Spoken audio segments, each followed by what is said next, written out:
Hello, how are you today?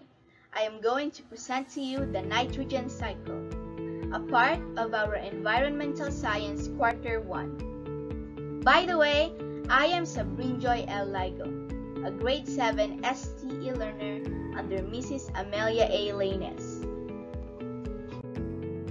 Before we start, let's first have quick facts.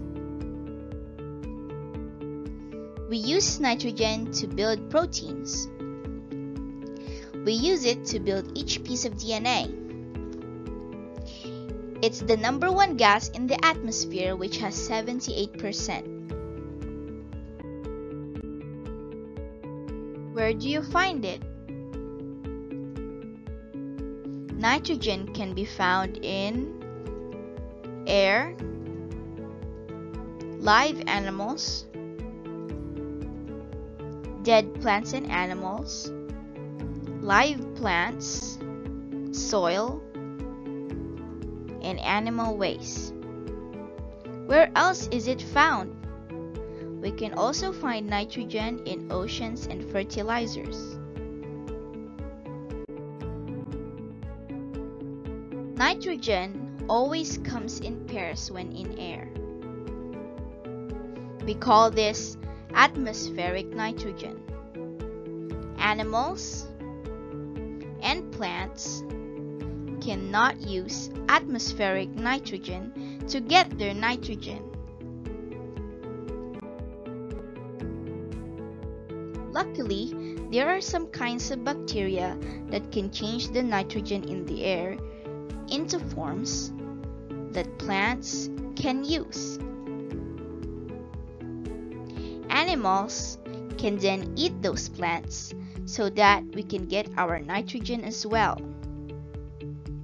Bacteria changing atmospheric nitrogen into a form that can be used by plants is called nitrogen fixation. And bacteria that does this we call nitrogen fixing bacteria. Nitrogen fixing bacteria refers to any bacteria that combine nitrogen with oxygen or hydrogen to create usable nitrogen for plants or animals. Usable forms of nitrogen include ammonia and nitrates.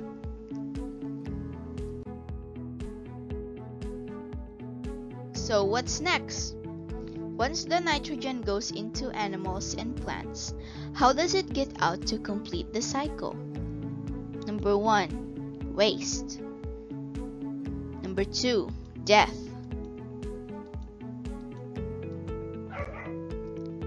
And animal waste and dead organisms are broken down by decomposers.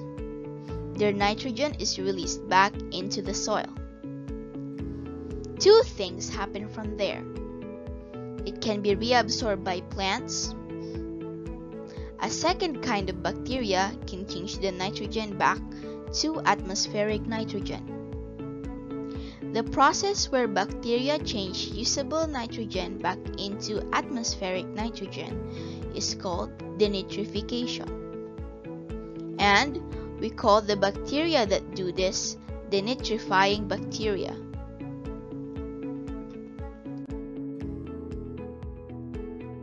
And now we have a cycle.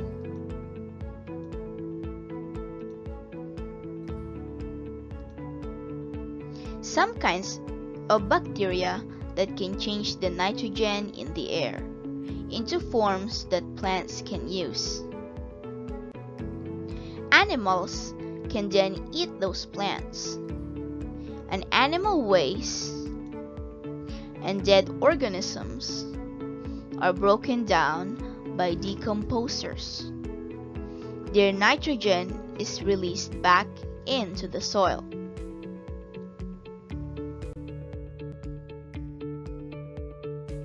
Another way to explain nitrogen cycle is the following illustration. Nitrogen is one of the primary nutrients critical for the survival of all living organisms. Although nitrogen is very abundant in the atmosphere, it is largely inaccessible in this form to most organisms.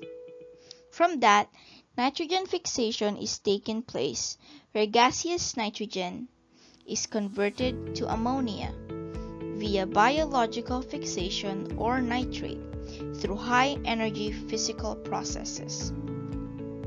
While ammonia can be used by some plants, most of the nitrogen taken up by plants is converted by bacteria from ammonia, which is highly toxic to many organisms, into nitrite, and then into nitrate. This process is called nitrification, and these bacteria are known as nitrifying bacteria. In nitrogen assimilation, plants finally consume the nitrates made by soil bacteria and use them to make nucleotides, amino acids, and other vital chemicals for life. Animals will now make plants for consumption and then take out waste. When plants or animals die, the nitrogen present in the organic matter is released back into the soil. The decomposers, namely bacteria or fungi present in the soil, convert the organic matter back into ammonium. This process of decomposition produces ammonia, which is further used for other biological processes. This is called ammonification. Denitrification is the reverse of nitrification that occurs in the deep layers of soil where the bacteria convert nitrate is converted into atmospheric nitrogen and other gaseous compounds like nitrite. This occurs because in deep layers of soil, oxygen is not available and the soil bacteria use these nitrogen compounds instead of oxygen.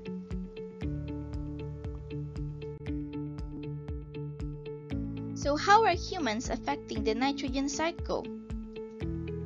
Number 1. Fertilizer overload. The nitrogen cycle is a natural process that adds nitrogen to the soil. However, the use of fertilizers has increased the amount of usable nitrogen in the soil. The extra nitrogen seems appealing from the agricultural viewpoint that more nutrients in the soil means higher yield crops. Unfortunately, ecosystems, including those created through crop production, have limited nitrogen needs.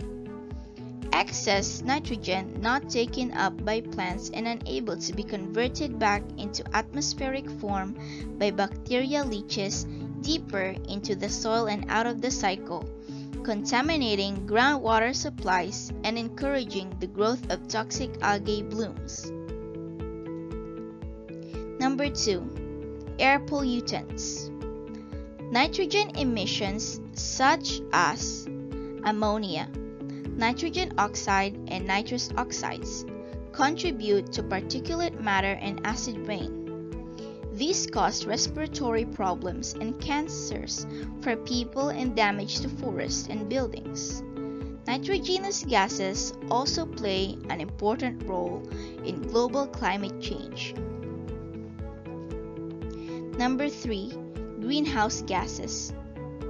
Nitrous oxide enhances the greenhouse effect just as carbon dioxide does by capturing irradiated infrared radiation from the Earth's surface and subsequently warming the troposphere or lower atmosphere.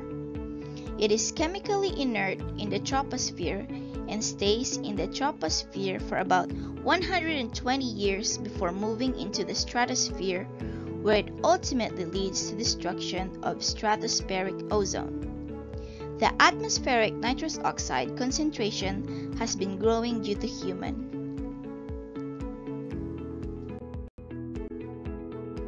What else should I know about the nitrogen cycle?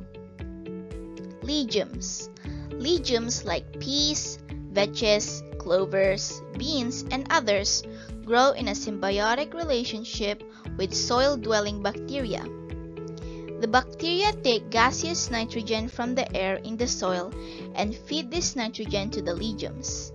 In exchange, the plant provides carbohydrates to the bacteria. Lightning. Each bolt of lightning carries electrical energy that is powerful enough to break the strong bonds of the nitrogen molecule in the atmosphere. Lightning does add nitrogen to the soil as nitrates dissolve in precipitation. This helps plants, but microorganisms in the soil do the vast majority of nitrogen fixation. And that's the end of nitrogen cycle. Thank you for watching.